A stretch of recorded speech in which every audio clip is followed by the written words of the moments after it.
मैंने आटा गूँदना था और सच्ची बताऊँ तो ये आटा गूँदने वाले काम से ना बचपन से मेरी जान जाती है। लेकिन जितनी मेरी जान जाती है ये उतना ही काम ज़रूरी है। ये डेली बेसिस पे करना होता है, ये इससे नहीं मेरी जान छूटती। अक्सर मैं सोचती हूँ आटा गूँदने वाली मशीन ले आऊँ, लेकिन मुझे लगता है जितनी हम सहूलतें करते हैं, फिर उन सहूलतों का भी ख़्याल रखना पड़ता है कि उनकी क्लीनिंग करो, उनको साफ़ करके रखो, तो फिर उस मुसीबत से बचने के लिए मैं ऐसे ही गूँथती रहती हूँ। तो आप लोग क्या कहते हैं वैसे कि आटा गूँदने वाली मशीन बेहतर है कि नहीं बेहतर, कि इस तरह से गूँध लिया जाए जैसे मैं गूँध रही हूँ? अगर आप लोग यूज़ कर रहे हैं तो मुझे कोई अच्छा ब्रांड बताएँ और अपना एक्सपीरियंस बताएँ कि कैसी रहेगी?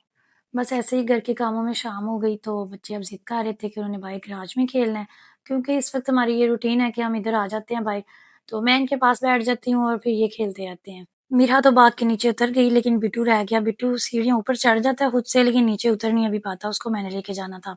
अभी यहाँ मेरे जूते नज़र आ रहे थे इतने ज़्यादा ऐसे जैसे मस्जिद के बाहर पड़े हों।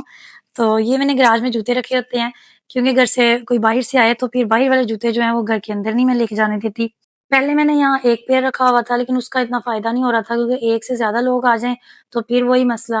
फिर मैंने अब यहाँ 3 पेयर रख दिए हैं ताकि ये वाला मसला ही खत्म हो जाए। अब फिर जो भी कोई आता है तो वो जूता चेंज करके घर में जाता है।